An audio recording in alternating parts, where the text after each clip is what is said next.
Ion Titor era un usuario de BBS, tablones de anuncios electrónicos.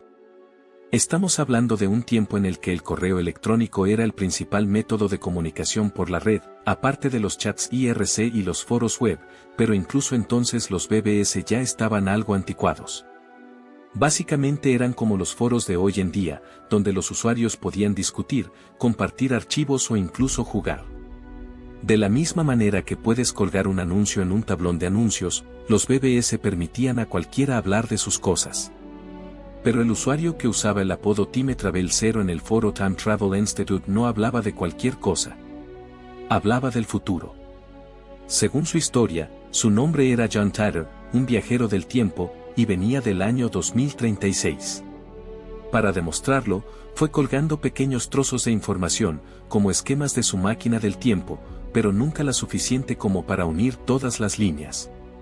Titor hablaba en mensajes cortos y concisos, como un soldado que presentaba un informe, porque es lo que era, un soldado estadounidense que había sido mandado al pasado para una misión muy importante.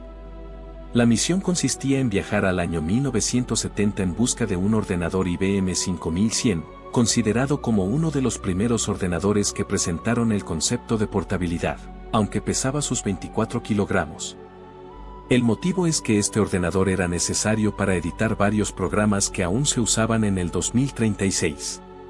Poco a poco, la historia fue revelando guiños, tramas y motivos ocultos que engancharon a más gente, que a su vez la compartían en otros sitios.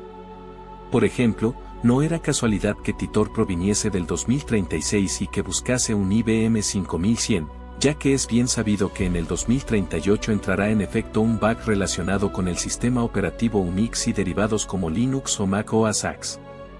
Ese año en los sistemas de 32 bits el reloj dará la vuelta, ya que se le acabarán los bits para representar la fecha, así que volverá al 13 de febrero de 1901, con posibles consecuencias catastróficas para los sistemas usados en el futuro.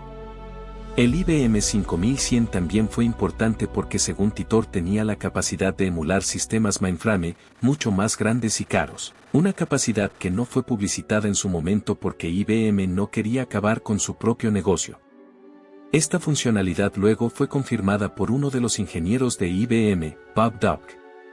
Hay que recordar que en el 2000 habíamos sobrevivido al efecto 2000, un problema similar en la manera en la que los ordenadores cuentan el tiempo que al final no resultó ser para tanto.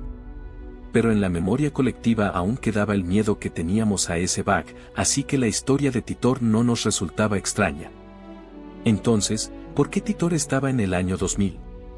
Por motivos personales, aseguraba, para recopilar información del mundo antes de la guerra, otro detalle que soltó como si no fuera nada, y ver a su familia. Siendo un viajero del tiempo, a Titor no le faltaban historias del futuro.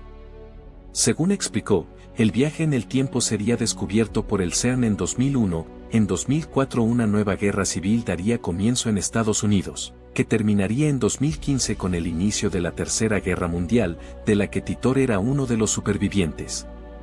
Aunque John Titor dejó de publicar en marzo de 2001, la leyenda ya había nacido y no iba a morir. Los foros se llenaron de John Titors falsos que intentaron continuar la historia, de fotografías manipuladas en las que veíamos a Titor en diversos momentos históricos y de supuestas coincidencias con lo que había pronosticado, como que en 2015 habría un presidente negro en la Casa Blanca.